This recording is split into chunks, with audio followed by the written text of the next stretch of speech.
بسم اللہ الرحمن الرحیم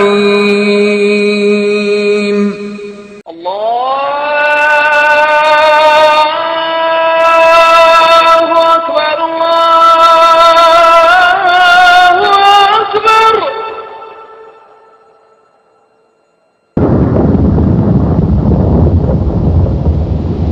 سبحان اللہ والحمد للہ واللہ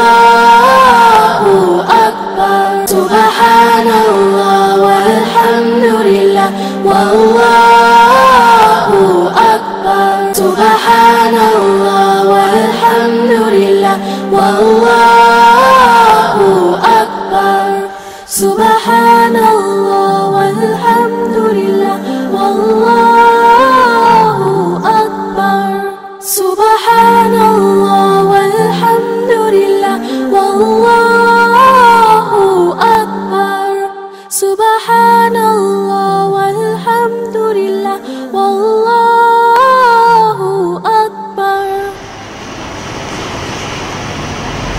تمام تعریفیں قدری بڑائی کی بریائی اس رب غالب مولا کے لیے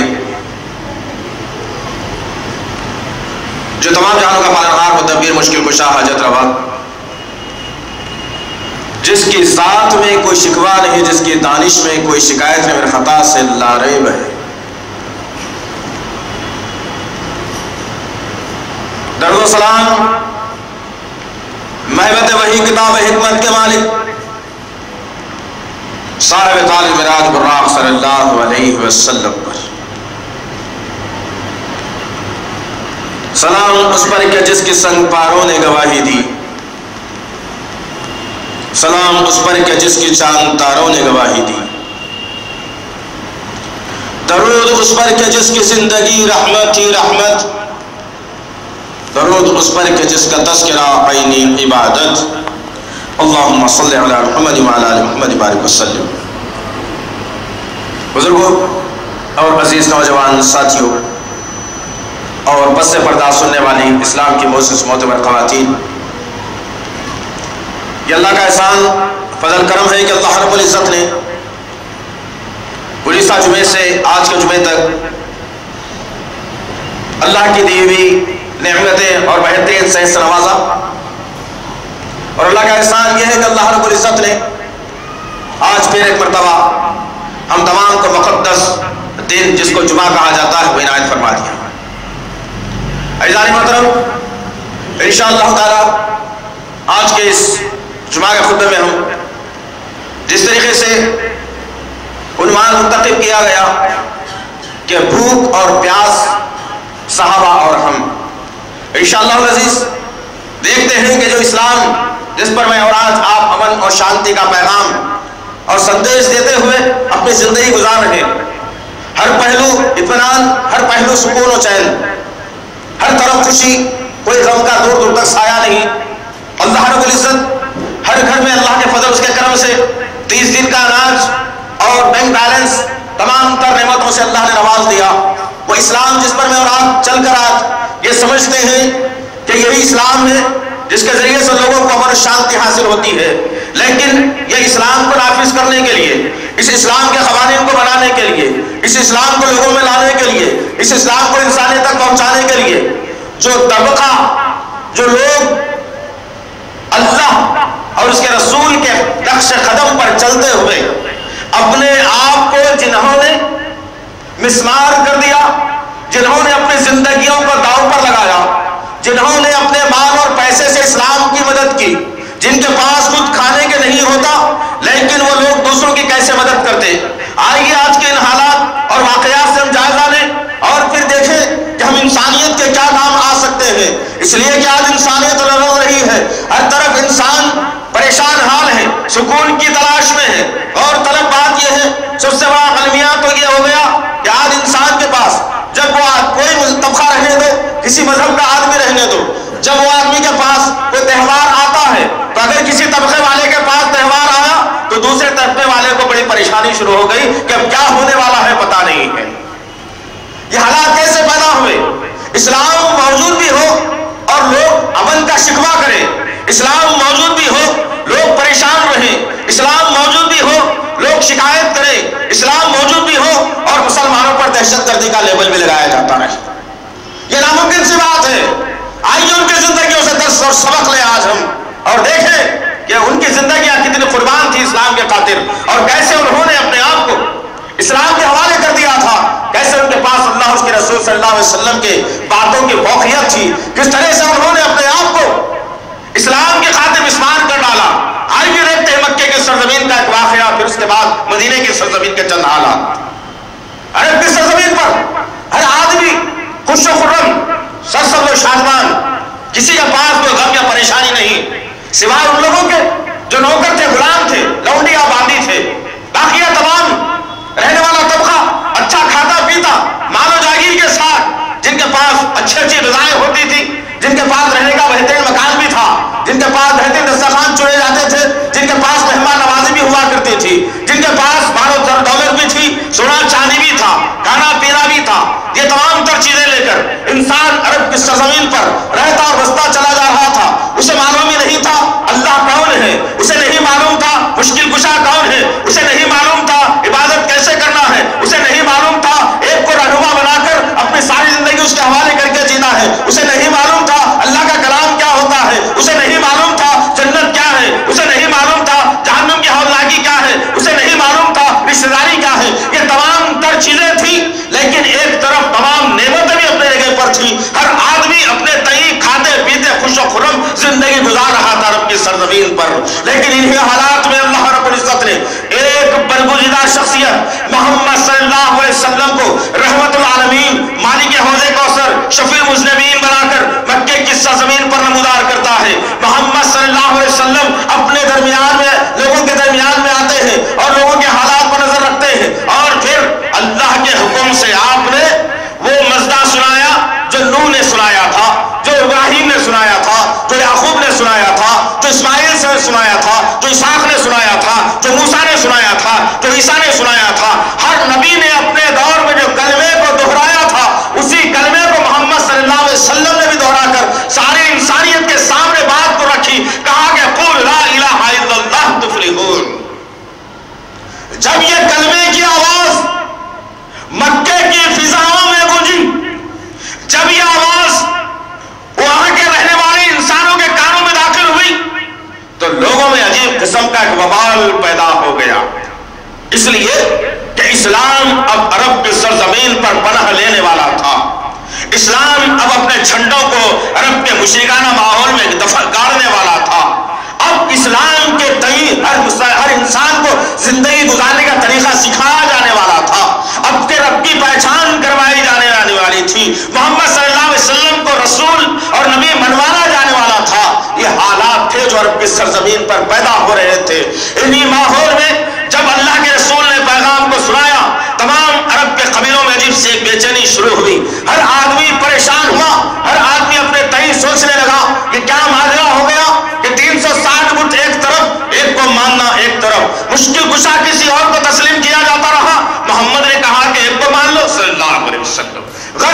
جب یہ الفاظ یہ باتیں ان کے کانوں تک پہنچی تو اللہ رب العزت جن کے سینوں میں اسلام کی چاشنی، اسلام کی مٹھاس، اسلام کی محبت، نبی کے سلیقے کو داخل کرنا چاہ رہا تھا، وہ لوگ نبی کریم صلی اللہ علیہ وسلم سے وقتاً فوقتاً حالات کی مناسبت سے ملاقات کرتے اور لا الہ الا اللہ محمد رسول اللہ کا اقرار کرتے ہوئے ایمان والوں میں جن کا شمار ہو رہا تھا. وقت اور حالات عرب کی سرزمین کے بدل رہے تھے.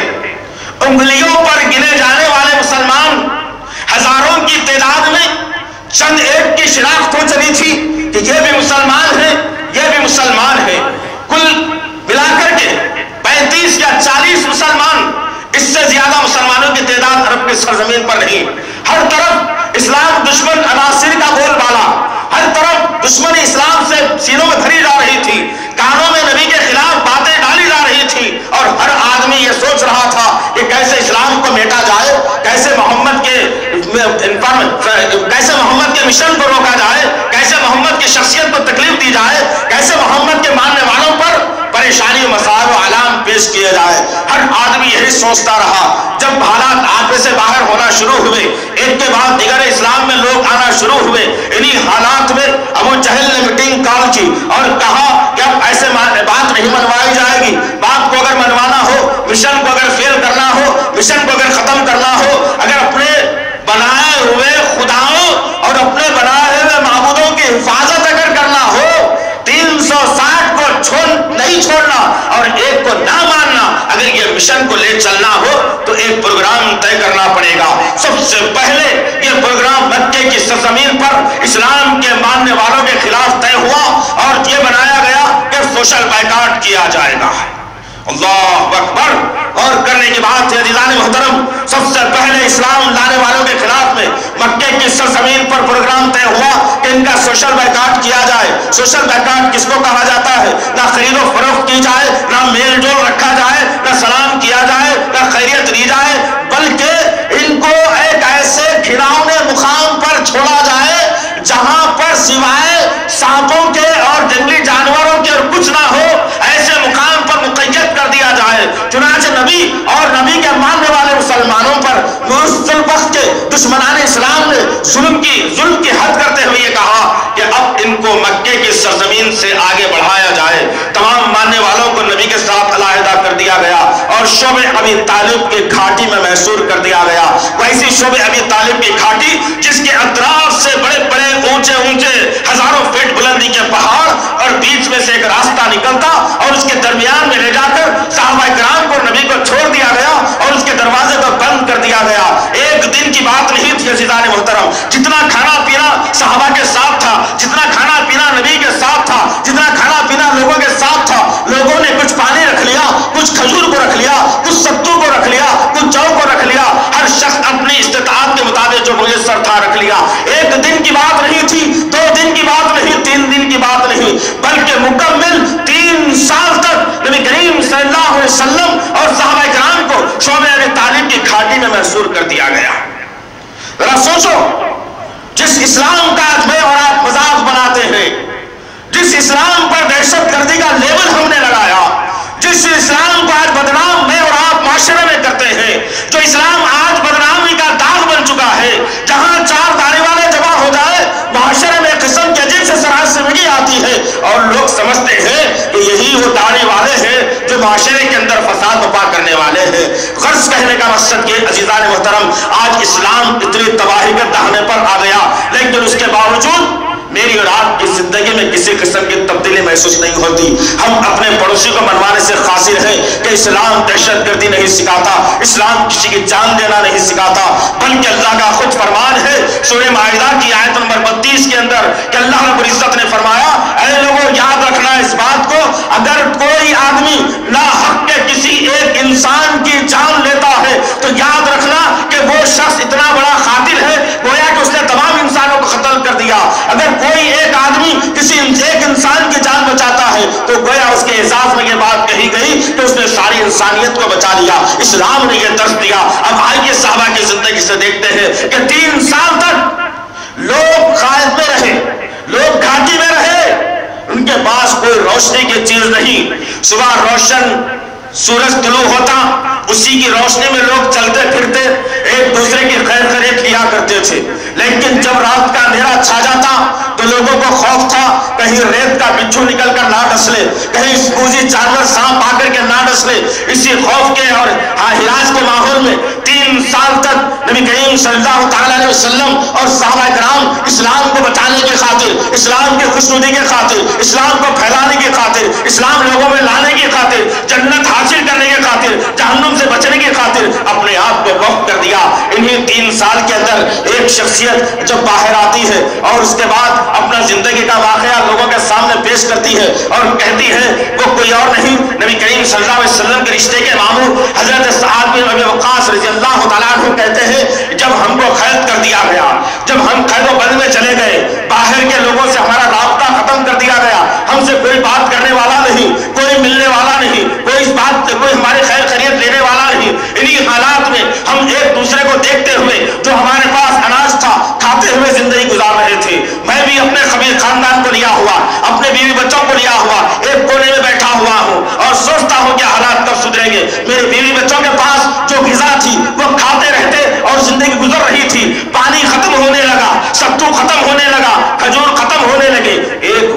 بھی آ گیا کہ پانی ستو کھجور اور تمام کی تمام غذا ختم ہو گئی. ایک دن کا فاقہ ہمارے پاس شروع ہوا, دوسرے دن کا فاقہ ہمارے پاس شروع ہوا, تیسرے دن کا فاقہ ہمارے پاس شروع ہوا.